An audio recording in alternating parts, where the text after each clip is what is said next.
Hi, welcome back to Chapter 2 of IoT Security.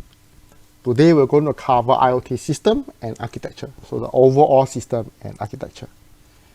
So from the overall itself, we will look into all these following objectives. We will look into the standards, industry standard, what are the standards out there, right? We'll look into some of the common models, right? And then how we will also go to some of the threat model for this particular portion. So under standard itself, the most important thing is end of the day, we need to realize that we are working under a thing that end of the day, because what is IoT, right? Internet of Things.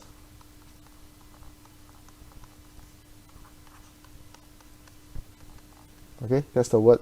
It's made up of two words, right? Internet and things. When you talk about internet, what organization that actually standardized them? Basically, the Internet Engineering Task Force, right? That's why it's called Internet Engineering Task Force, right? The other part is things. All the electrical stuff. This is communication. Okay, comms and comms, double M and S. Okay, comms. Okay, and then the triple E. So who is involved in triple E, right?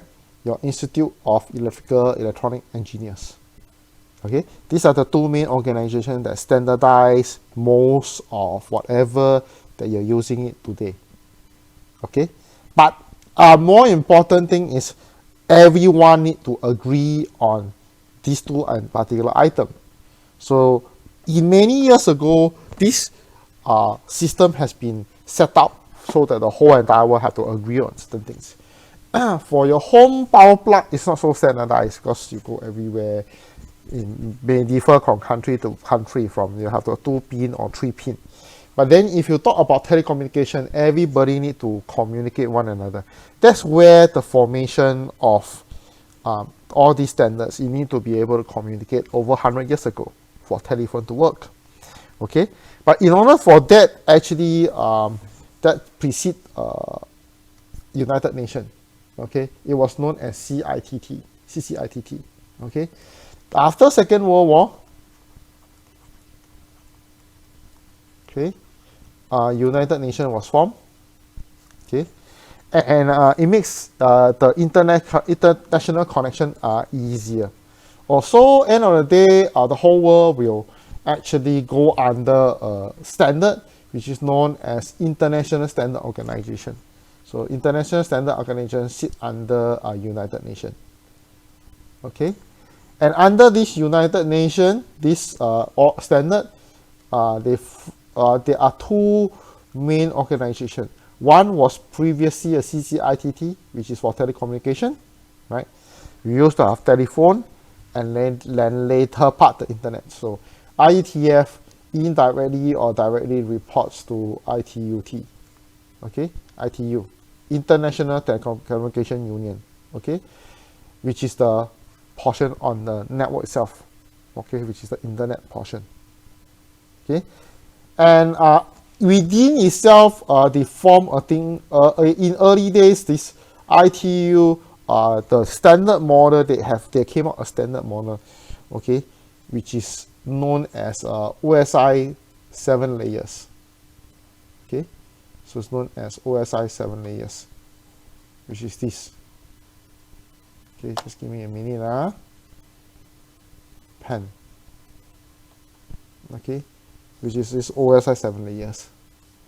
We will go in a little bit more detail later. Okay, but then the keyword is OSI. What does OSI stand for? Open System Interconnection. It allows all kinds of system and is portable and be able to connect all different systems together. Okay, that's why it's called Open System Interconnection. It makes use of a methodology is known as layers, and these layers actually came from another standard which is known as Object Distributed Processing. Because when you reach a certain point, most of the way you need to do programming need to be as an object. So they are using an object way to do most of the programming, right, method, so that it is a standardized system for everyone, so that everybody know how to go about doing the programming end of the day. Okay, so this is the two main organizations involved. One of them is we come back to the organization. One is IEC, okay, and one is ITU. They are the two main organizations involved in doing the standard for Internet of Things. End of the day, they are the key one that talk to all the government around the world so that it will work out end of the day. Next, before we continue, there is one more organization which is very important, which is related to the network itself. Okay, later we will see that we have to separate the network into, because end of the day it's Internet of Things. So we need to talk about network. There's a thing called local area network and wide area network. Local area network means a small network. A wide area network means a big network over a huge geographical coverage. Okay, a local area network covers mainly by IEEE itself. They set out the standard to cover local area network. There's a separate organization that cover wide area network. Okay, ITU covers some of the wide area network, basically your fiber. Okay, but then if you talk about wireless, your cellular network, okay, or your mobile network, okay, it comes from this organization known as European Telecommunication Standard Institute. Okay, so most of your mobile network come from here. Okay, so that is a key design. Let's take a look at two videos that introduce you IEC, which is about your things, okay, and the ITU, we talk about the comms. Okay, next, let's take a look at the video. Have you ever wondered how we just expect things around us to work? From mobile phones to automatic doors to medical equipment, mobile financial services, energy access, smart manufacturing, online services, and the Internet of Things. The list is endless. The International Electrotechnical Commission is a not-for-profit organisation that develops and publishes state-of-the-art international standards ensuring the safety, reliability, and interoperability of all electrical and electronic products and related services. Since 1906, our pool of experts has grown to include almost 20,000 people, from industry, government, test and research labs, academia, and consumer groups. Together, they write the consensus-based, relevant standards that help foster innovation, facilitate global trade, and promote development. So whether you're a regulator, engineer, policymaker, or other expert in your company, you are free to focus on what matters to you most. With a global network of over 170 countries and more than 10,000 published standards, IEC helps make the world a safer, greener, more connected place for everyone.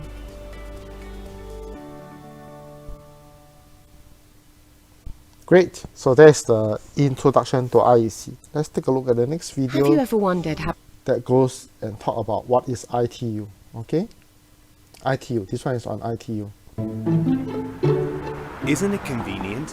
Wherever you are, wherever you go, whenever you want, you are connected to life, to friends, to business.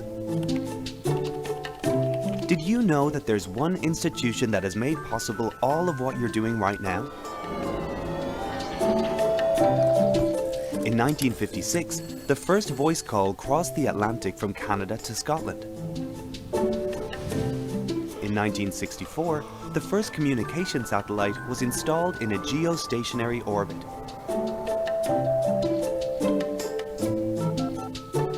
The 1980s hosted the beginning of the analog to digital revolution.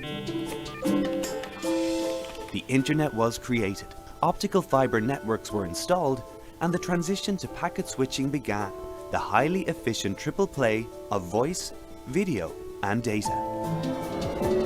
And what makes this possible are international standards developed by ITU members, called ITU recommendations. Now we're standing on the brink of a new era with enormous possibilities. How is the match going? Is your team winning? Encoding and decoding images, broadcast up to 4K and 8K video, we have to keep pace with the amount of data, big data.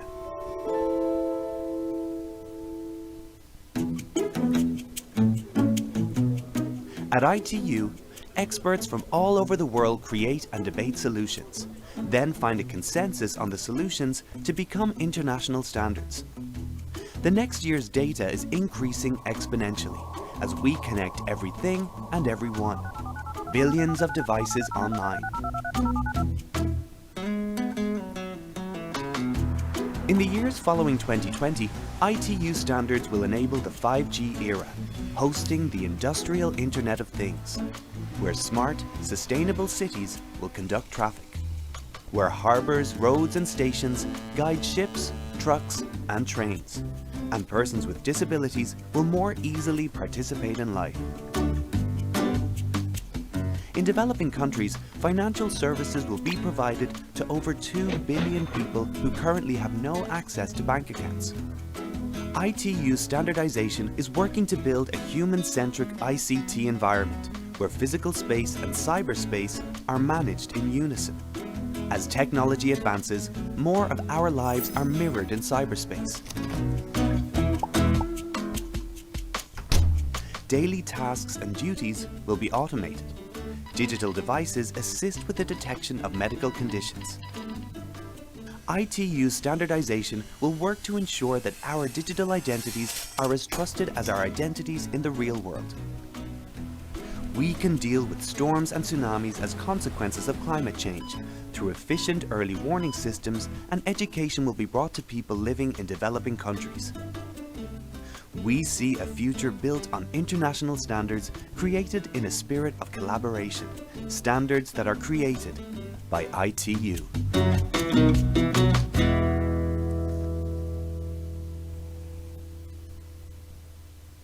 Okay. So, so as I mentioned just now, there's a local area network, right? That's 100 meter.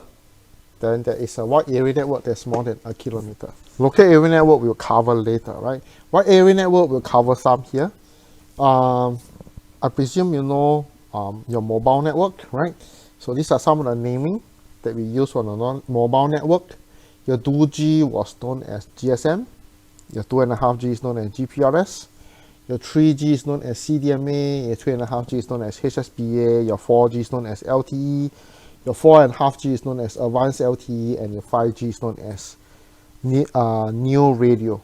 All these things has been designed by ETSI, okay? As I mentioned before the video, ETSI, okay? They are the European Telecommunication Center Institute that design all these standard, and later all these companies implement the actual hardware and then lease it to the local telco such as your Singtel, StarHub, M1. I hope you know who are they lah. Eventually, all these are the company that actually runs all these Singtel, StarHub, M1. Okay, they are the 3 main companies in Singapore that runs most of the mobile network. Okay, cellular network is important to IoT because all of these companies eventually, because 2G and 2.5G has reached a certain point that they are not very widely used anymore. They are turned into a thing called narrowband IoT, okay, which is basically people use them to transmit information for IoT devices.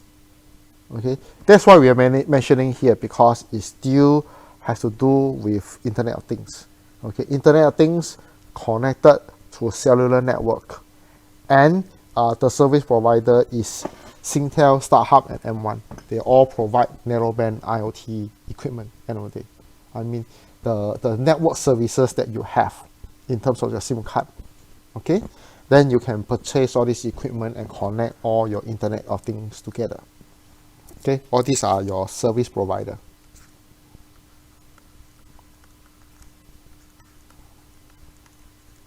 Okay. Next, let's take a look at the model of IoT systems. Okay, as I mentioned, most of this thing is designed in a way that it is done at the OSI level and TCP/IP level. Okay, so the design is either so OSI 7 layers or 4 layers. So we take a look at all the, what do we mean by 7 layers, right? This lower 2 layer, right, is known as a access layer, access network. Okay, so it's mainly by IEEE or ETSI. Okay, ETSI. Then on top here, which is most of the thing that you see when you're connected to the internet. Okay, so a lot of times this is the things, this is the internet portion. So your internet is mainly, again, repeat, by IETF, Internet Engineering Task Force. Okay, so what does it cover? It covers some of these protocols such as IP, TCP, okay, UDP, okay, all these are transport layer. And it may go things, for example, like your session layer that covers some of the security stuff. Okay, some presentation layer that covers some of the compression and encoding rule. And last but not least, application that covers some of the file transfer, your web application, your file server, and so on and so forth. Okay, so next, let's take a look at a short video that give you a more nicely done process of this whole entire thing.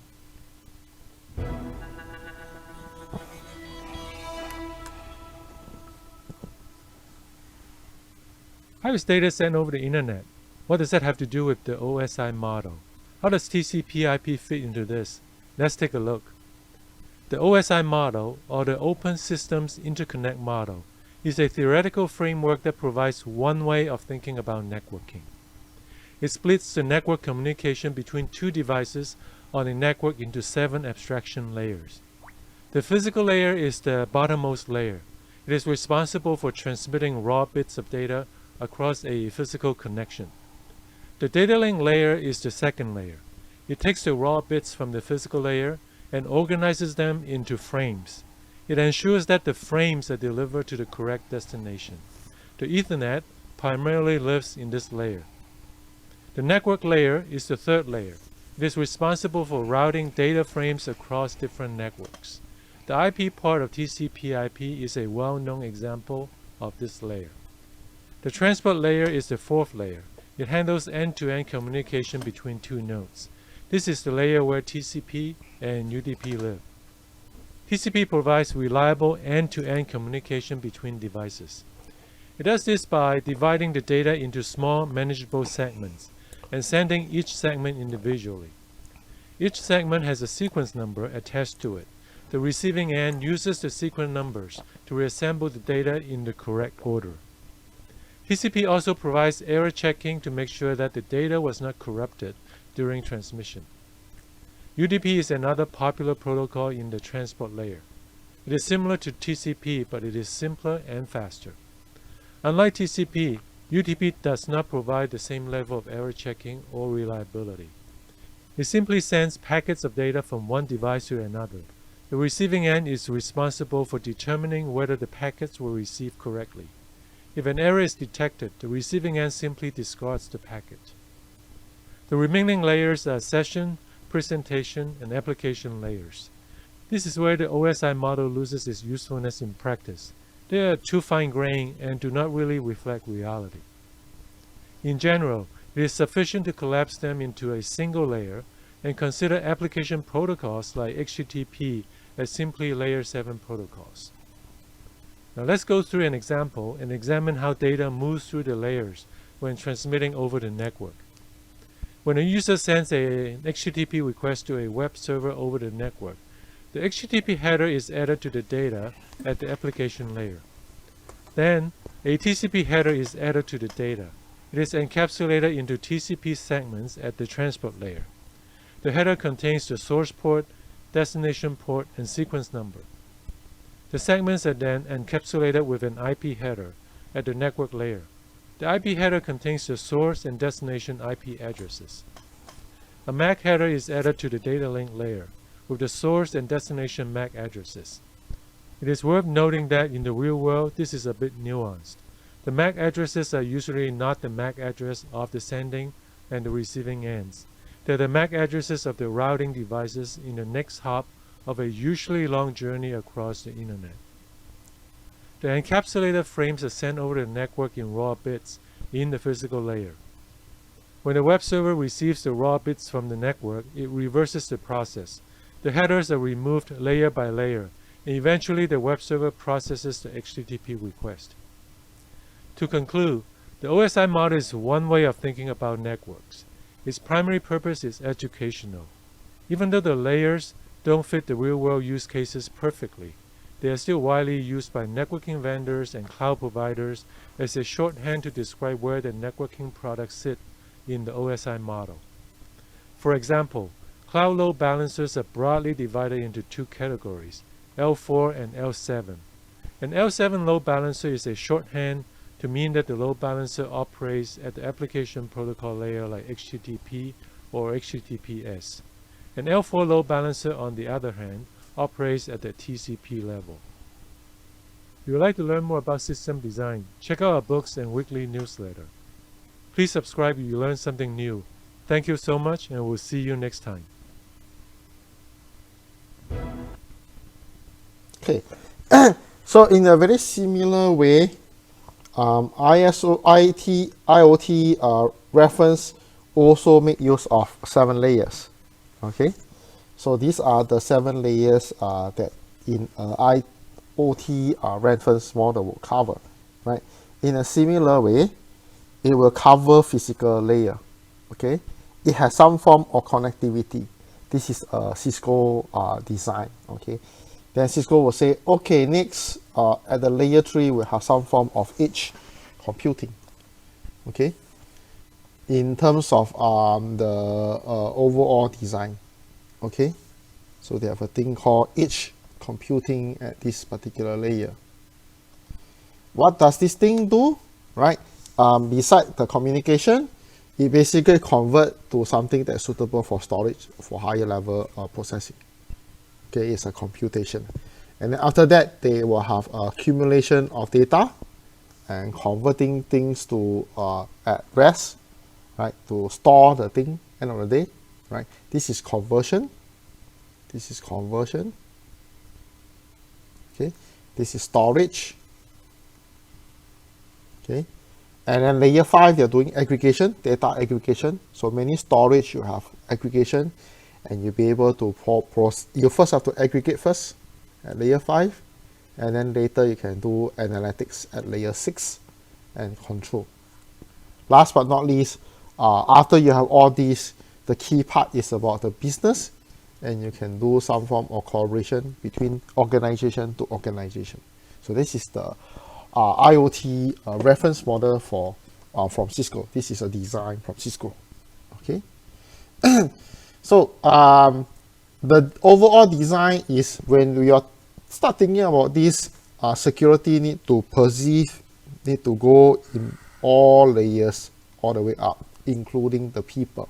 That's what it means over here for this particular diagram, right?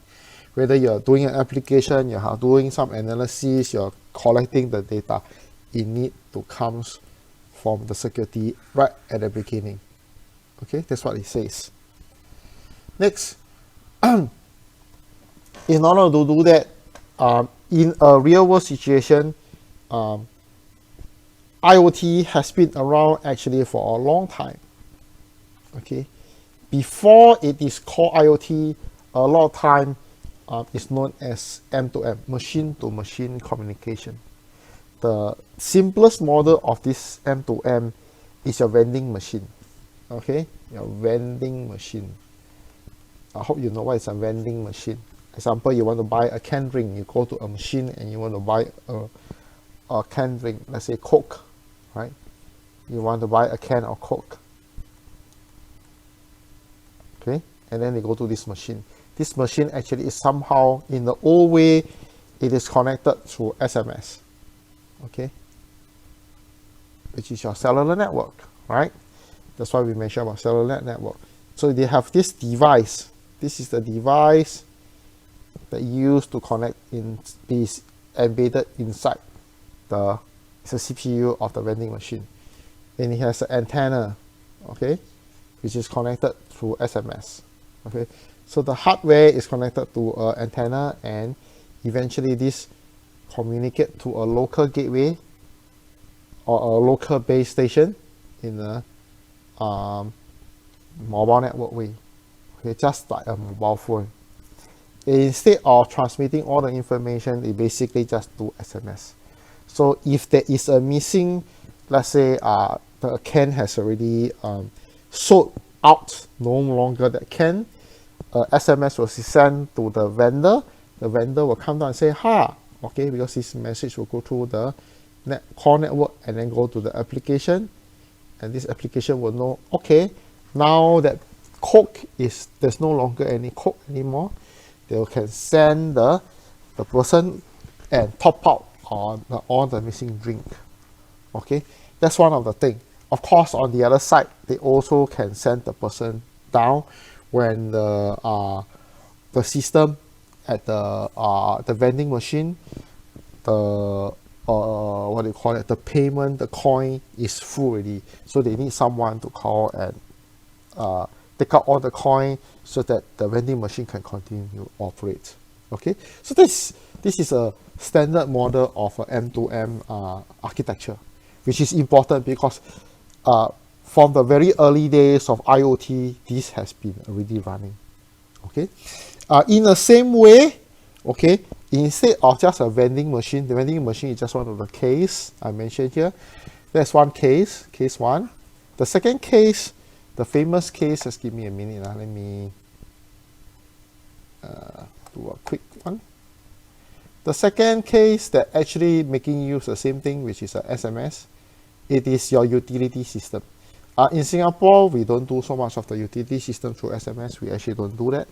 But for a lot of other countries, example UK, okay, for the public utility, okay, such as your water, your electrical bill, and your gas, okay, your water, your electricity, and your gas. Okay, the meter itself, because it's such a big country and already, like UK. So it's a lot bigger than Singapore, by the way, compare relatively. So they make use of SMS to update the the meter. Okay, the water meter, the electrical meter, the gas meter, and everything. Okay, so that is the early days of using M2M, basically using SMS, which is very effective and very useful even until today. Okay, the only thing that what SMS is missing, which is what the course is going to go through, is SMS has no cyber security. Okay, so that's one of the key weaknesses of SMS. Okay, so there are a lot of other models on cybersecurity, right? On IoT model, one of the more famous one we'll go through. One of the more famous one is known as a product model, right? A product model basically breaks a network into two, because a product model is typically used in a lot of operational technology environments such as manufacturing. Okay, so they have a manufacturing zone, okay, and an enterprise zone mainly. So in between, the design for this product model is having a demilitarization zone, or sometimes in short call them DMZ. So you may ask, what is this DMZ? This DMZ, in a very simple way, is nothing but a firewall. Okay, firewall is a piece of software that allow a certain network protocol to go through. Okay, so it may be blocking a certain network protocol and says, okay, this network protocol, because you don't use it, or will not allow it to go through. Okay, so such as the thing that we cover in one of our lab example, it will stop, example, FTP, which has no security, or telnet from going through from the business network to the manufacturing network, and vice versa. Okay, so this is one of the possibility that is involved. Then you may ask, okay, if I'm not going to FTP and telnet, then what I'm going to use? You may be able to use SSH, which is a secured connection, and within SSH there is a secured copy, which is for file transfer. They are a secure protocol end of the day. So the firewall allowed this thing to go through, but disallow the unsecured one to go through. Okay, so that's this part of the IoT model. Okay, so we look at is there some other model or not? So typical simple IoT model, typical as we mentioned just now, from the ETSI perspective, it will cover things like device, communication, and application. Okay, some of the equipment may include some of these things, for example, sprinkler head sensor, temperature sensor, so on and so forth. At the communication level, you have some of the control panel, basically the routing mechanism, the things that connects to the network. You have switches, your routers, and all these things.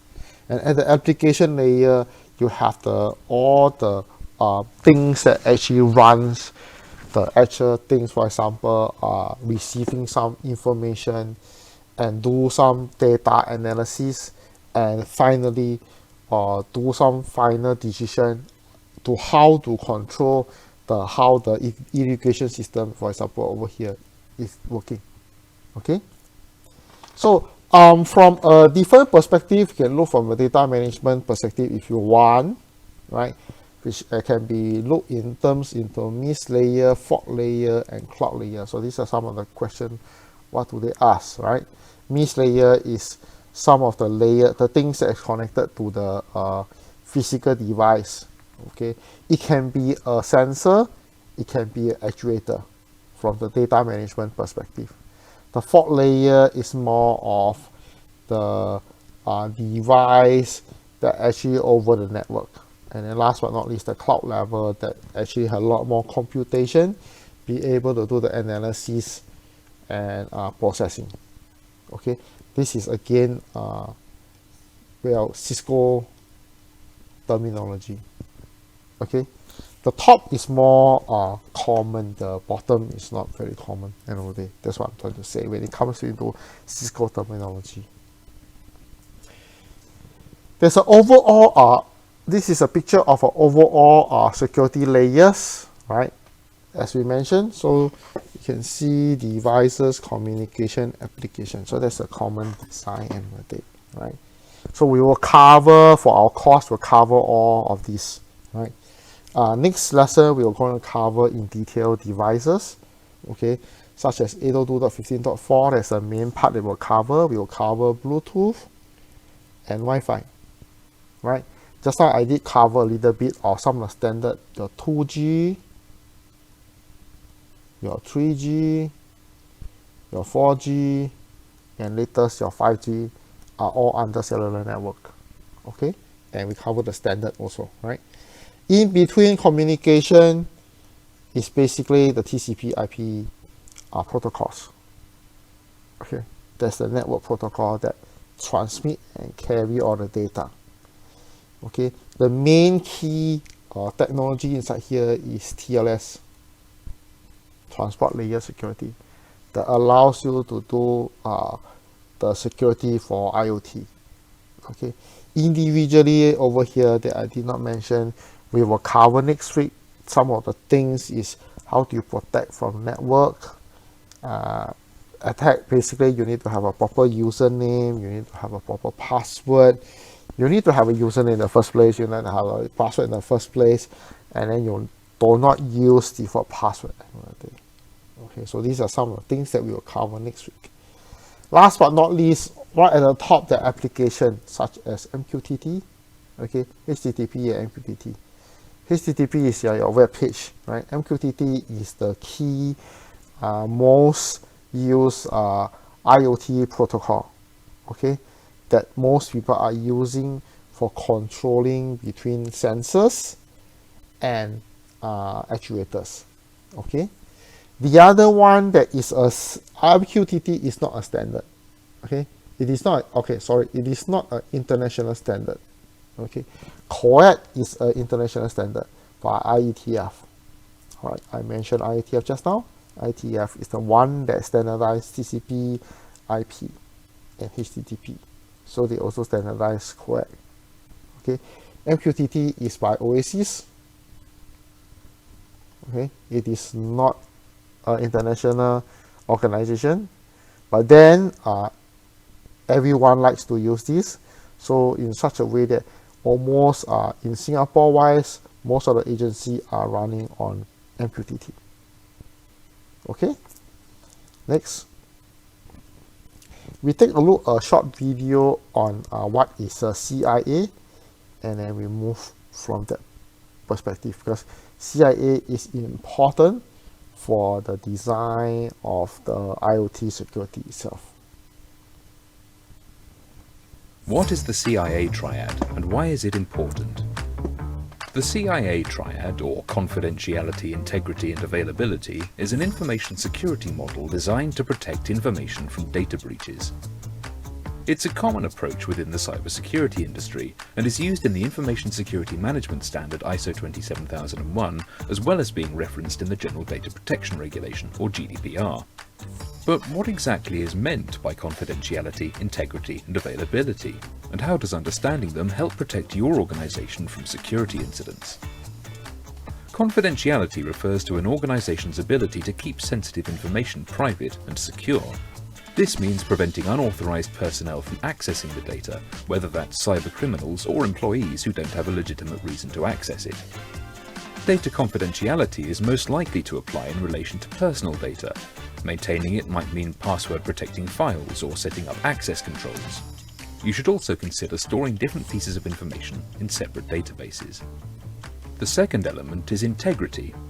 This refers to the completeness, consistency and accuracy of data, including protecting it from corruption. The quality, relevance and accuracy of data can deteriorate over time, meaning decisions based on it will also become less effective, so it's essential to put controls in place to ensure the accuracy of data throughout its life cycle. For example, if a healthcare organization sends a patient information about their medical condition, it would need to be certain that its records are correct, otherwise the recipient would receive incorrect information about their health status or might not receive an update at all. The third element of the CIA triad is availability. This refers to an organization's ability to access information when needed. For example, a power cut knocking out an organization's servers, a cloud hosting provider's systems being disrupted, or cybercriminals encrypting the organization's files in a ransomware attack all result in information becoming unavailable. Availability can also apply to a specific employee's ability to view information. If there's a problem with their account or hardware, they might not be able to access information necessary to perform their job. Risk assessments are a critical component of maintaining the confidentiality, integrity and availability of your information. If you understand the risks you face, you can implement the right controls to mitigate those risks. Each element in the CIA triad connects with the others, so when you implement measures to ensure the protection of one, you must consider the ramifications it has elsewhere. By implementing controls to address these risks, you'll satisfy one or more of the CIA triad's core principles and help ensure your compliance with information security best practice and data protection law. You can find out more about information security risk assessments and ISO 27001 on our website, itgovernance.co.uk.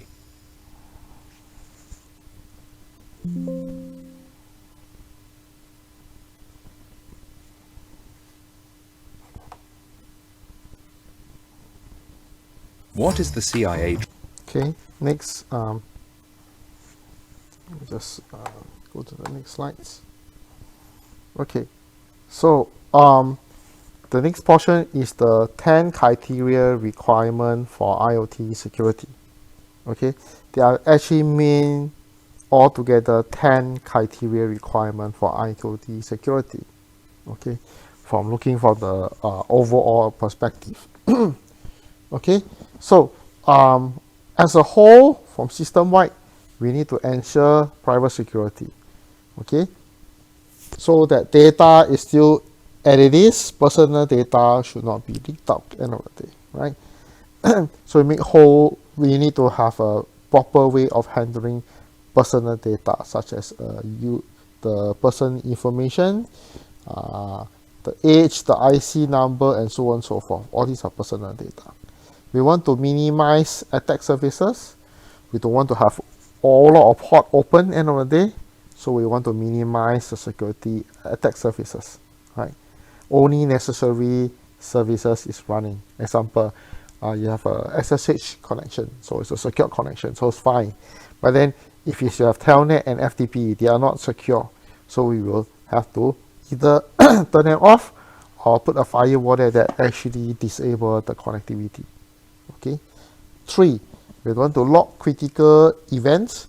Important event, you need to write it down and then do a log. So end of the day, we can look back and figure out and do not make the same mistake again, right? If there's a hacker, leave some evidence end of the day that it may be possible to bring them to court, and at the end of the day, the same thing will not happen again. Okay. Next, provide minimum security operational support. Okay. So they need to have some form of operational who to report to, right? That's a very important thing. If there is an incident, who they're supposed to report to? Is there any firewall process going on that does an update? The antivirus, does anyone do any updates? So that is what we mean by at least the minimum security operation, right? Because firewall is a security operation, antivirus is a security operation, some of the network configuration is a security operation, and incident response is a security operation. Okay. Next, devices. Okay. We look at the devices. Is there any secure boot available for the system? The equipment, when they have an operating system or whether have an application, when you boot it out, is that piece of software legitimate end of the day? Okay. Next thing is hardening and secure of the system. So let's say you have an application or operating system, is all the necessary thing need hardened. One of the very simple example, the username and password. Who are supposed to use the username? How are they going to use the username and password end of the day? How long or how short the password is, right? You don't want it to be easily hackable. First of all, it should not be a default value. Okay, changing from a default value to a non-default value is part and parcel of hardening. Okay, that's a quick example. Next thing is how often the password need to be changed. That is also part of the hardening process to log into the system. Next, okay, so we talk about the system itself, the hardware that comes with the device. We also, it is important to look at the software and firmware and make sure they are up to date, right? It's not just firewall and antivirus, but the operating system itself and the application itself need to be updated and make sure they do not have any serious vulnerability in the system itself, basically serious weaknesses. Okay, so that's covering the device. Next, we're going to cover communication. Okay, what does communication have? We need to have secure communication. Best if whenever you want to transmit anything, the data is being encrypted, right? So that the data end of the day cannot be easily accessible by someone. As well, at the same time, when you have a communication, just now we are talking about the in-device, but the communication also have evolved in terms of the next thing, which is the application, right? The application need to have proper username and password, as well as a secured web page. Again, encryption, right? And authentication. So all these are the key criteria for IoT security. Okay. Last but not least, we shall look into IoT threat model. Okay, threat modeling actually involve the following. There is a steps and process that's in terms of the threat modeling. Threat modeling is, end of the day, is a tool that is used to conduct, okay, for risk management and vulnerability. There is impossible to have zero risk, but a lot of time we need to do risk management. Why? End of the day, if you don't do risk management, you will not know, end of the day, how often and how impactful is the risk, right? So if you do risk management, there is a way that end of the day you figure out, okay, how can I try as much as possible to reduce the risk of being hacked end of the day, okay? So that's what the risk management end of the day is about, okay? Because if you don't plan for it, things will happen, and it's very hard to do recovery. But if you manage it, end of the day, the chances of happening shrink by a huge amount because you are managing it end of the day, right? So yes, there may be still some risk. You may not be able to 100% eliminate all the risk. You may be able to remove some of the risk earlier on, and then you leave whatever risk that can be acceptable by the organization end of the day. Okay. Next thing is about weaknesses. Weaknesses assessment. You want to know how many weaknesses are there, right? Because risk management not just look into the risk itself, but actually the key thing is the threat. Okay. So what is threat? Threat end of the day is it some possible that someone, whether it's white hat or black hat, going to hack you? So there's a possible threat, right? But then if you have no weaknesses, then the threat is no longer there. But then it is impossible to have no weaknesses in the system. So you need to do some work to test it out. How big is the weakness and how hackable it is. And then by doing the threat analysis model, we can, as much as possible, identify and reduce the possible risk of being hacked end of the day. Okay, so this what is the process. Overall, we are covering here is using a Microsoft threat modeling analysis. Okay, so they are all these steps basically is identify security objective, document the IoT architecture, decompose IoT system, identify and rate the threats, and recommend recommendation. So we'll go through each and every step now. Next. Okay, we look at step 1. Okay, identify security objective. Okay, most important thing is, do we know how many systems are there out there within our organization? So you need to do identification. You need to go and find out. Count, first of all, you need to be able to count how many of them are there. IoT equipment, number 1. What kind of things, the characteristics of all these IoT equipment. Okay, next, who are using it? The user. Who is the user using it? What kind of process is using it? Okay, so there's running this IoT system. So these are some of the basic stuff that need to be done, because at the end of the day, if you don't know anything, there's nothing you can do, right? But because of collection of information, there's quite a lot of things that can be done. Next, financial.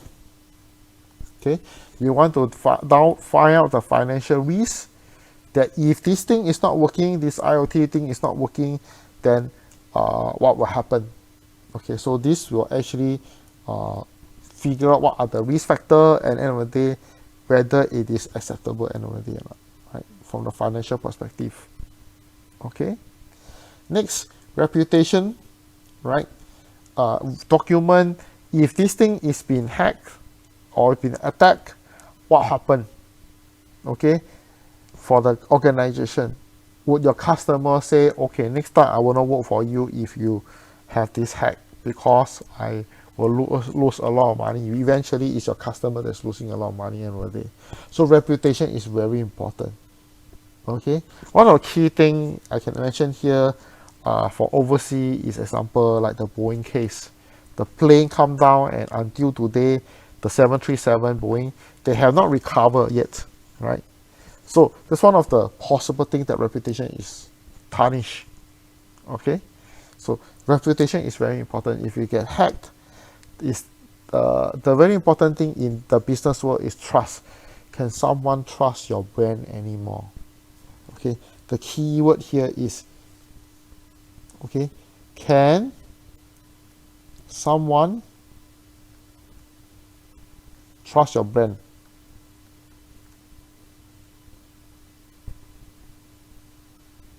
Anymore. Okay, because of the tarnishing of the reputation, right? So reputation is very important. If you're a trustworthy one, the customer will always come back and buy your things.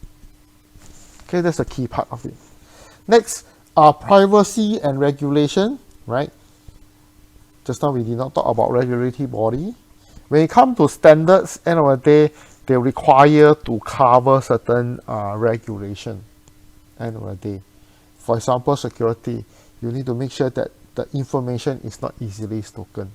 Okay, so there is a privacy law in Singapore, and so does many countries have a privacy law, and all these systems are regulated, and regulated means that if things are not done properly, there will be a hefty consequences behind it, whether it is a fine, basically money lah, to pay money lah, okay, or the worst case is go to jail time.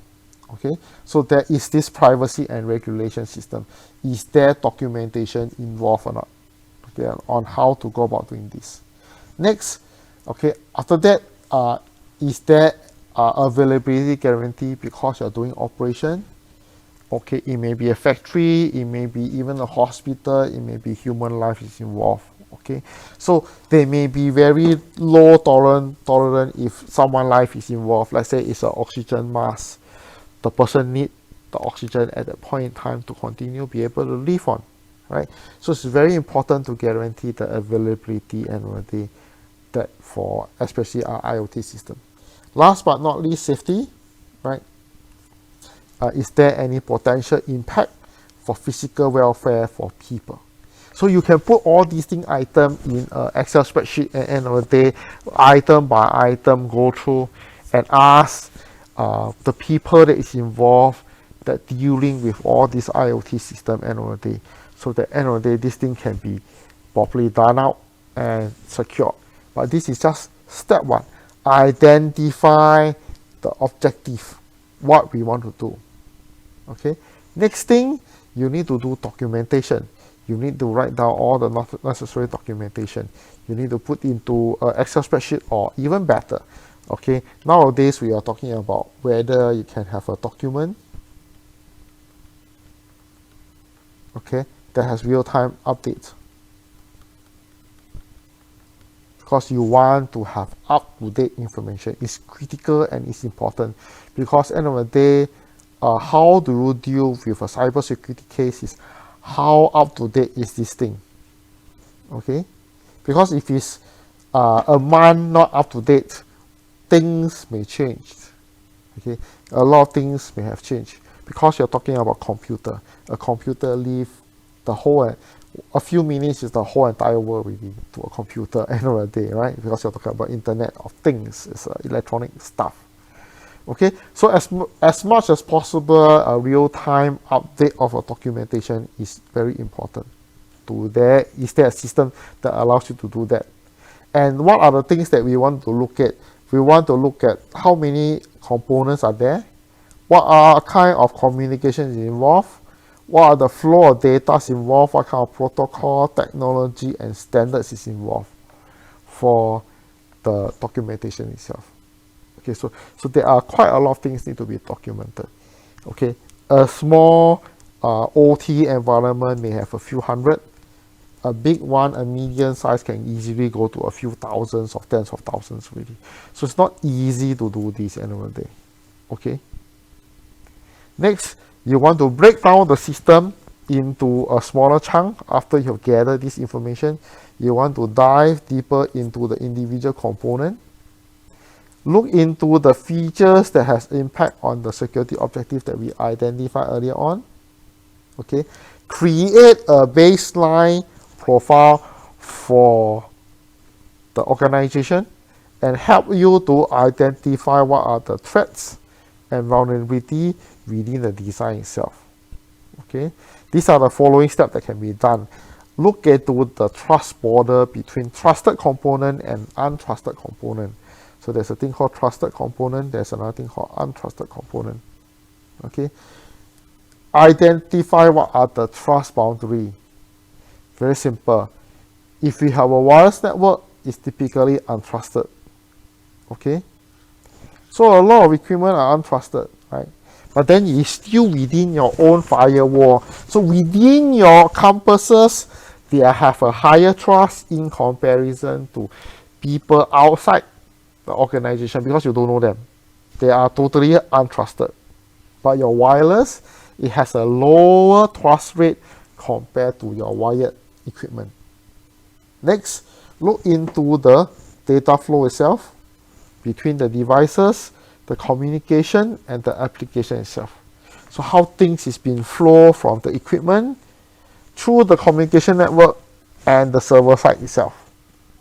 Okay, so all these actually helps you to see where is your gantry you should put in your firewall, where is the gantry you should put in some of these things such as a antivirus and so on and so forth. Okay, look into entry point. Okay, when data is input into the system itself, or actually exit the system itself also, both in and out. So at the end of the day, you can also put some firewall over there. Identify what are the sensitive information that you have. Make sure that they are properly stored and manipulated. Okay. Document the security profile in terms of looking into what the input things, how I'm going to input it, right, to the database itself. Do we do proper authentication, authorization, who is the user,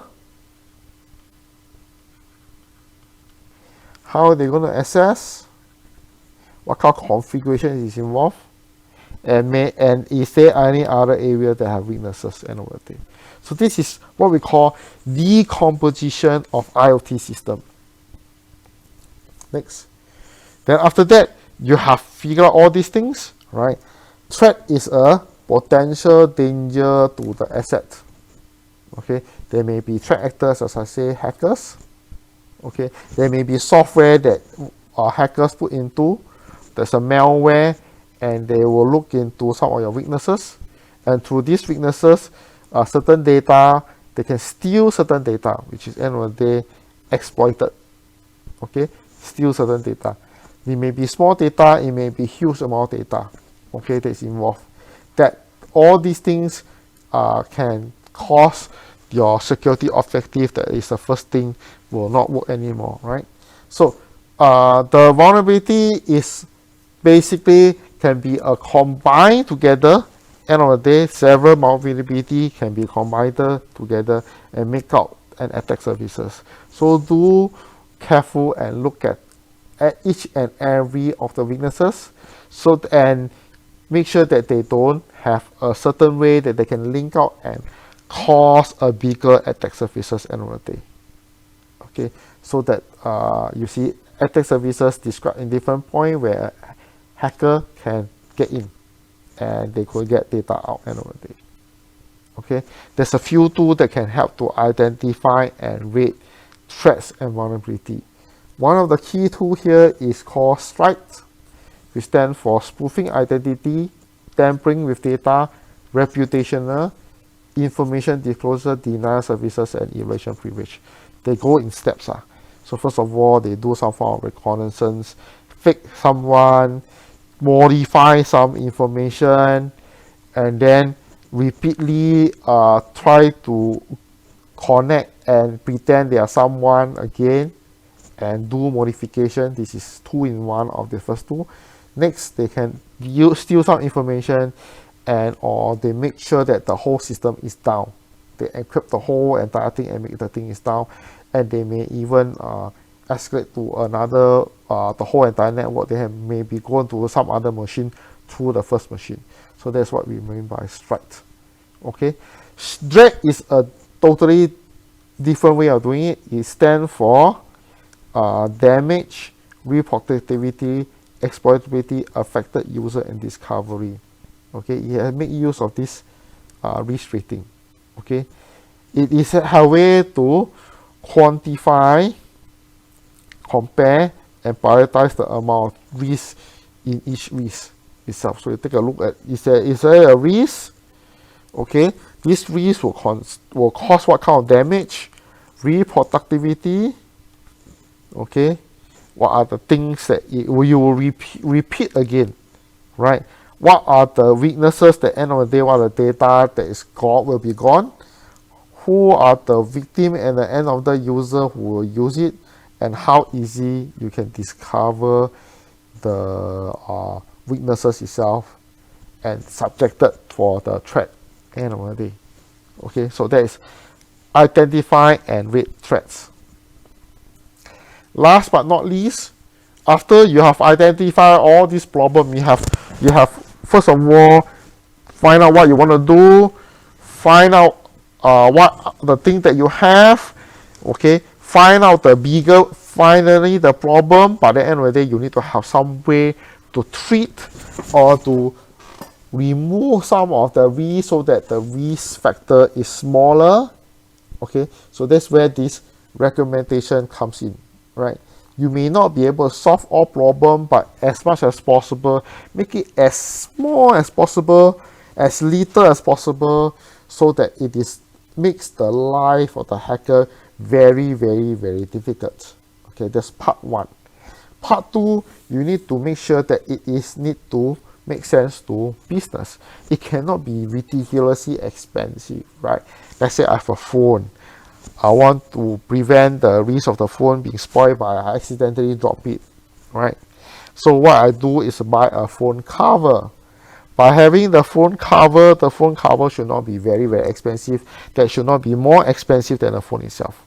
Let's say the phone is $100, right? You probably want to spend $1 to buy a cover to protect the phone. Okay, repeat. So let's say I have a phone that costs $100. Okay, the phone. So I should spend, let's say, up to $10 to buy a cover to protect the phone. Okay, for the cover to protect a phone. Okay, because you want to make sure that the phone can last a lot longer without scratches, without unwanted thing, and then it becomes unusable. And a mobile phone is the Internet of Things, right? If you think from that perspective, right? And then all these things is a physical security perspective. The same thing you can apply for cybersecurity, right? So it's the same perspective end of the day. Okay. So we have covered this whole entire chapter. Okay, these are summaries. Okay, thank you very much. I'll see you next time. Bye bye.